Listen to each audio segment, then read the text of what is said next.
Another day, another game na naman tayo mga doy.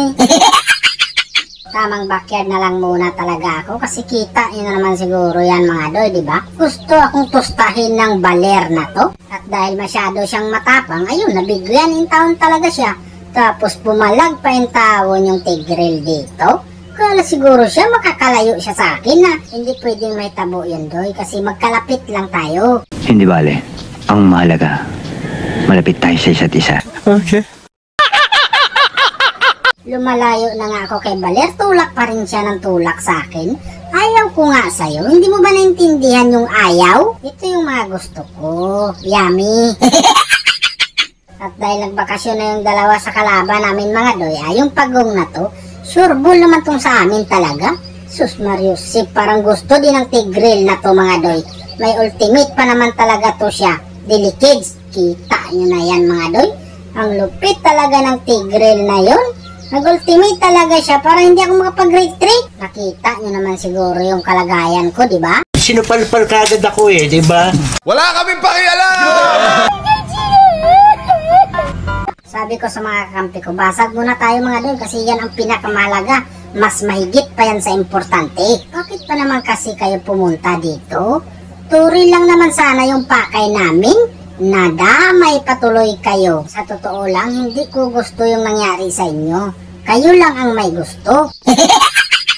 Sinabihan ko yung Johnson dito na paranas naman, paangkas ako sa'yo.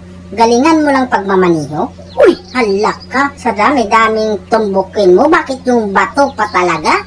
Pero sige lang doy, laban pa rin tayo dito. Kaya natin yan, dalawa tayo Halak ka, bakit bigla silang dumami dito? Naku po, nagka-error na. Madaldal ka Nakakahiya kasi. Cameraman, bakit ko kamusta? Magaling din talaga yung tigril mga doy. Tingnan nyo maigi yung gagawin niya. Kaso slowhan lang talaga siya. O di kaya fast hand lang talaga ako mga doy. Kaya na-counter ko yung balak niya. Kayo na lang bahalang mag-explain sa nakita nyo mga doy. Napakahirap i-explain. Naku po, Mia, nangangamoy ka na matik. Alam na. Uy, halak ka. Na-reading ni Mia yung plano ko sa kanya. Napakaswerte naman niya. Tapos dito mga doy, pinakitaan na naman kami ni Tigril ng napakalupit na sit talaga niya. Kuhang-kuha talaga pati bunbuna namin. Higop po, kalain mo yan mga doy. Kala ko nga kaya ko pa talagang mabigyan sila. Kaya lang mas masakit talaga yung damage ng tore pala nila. Ubos talaga pati in taon yung pangtubos.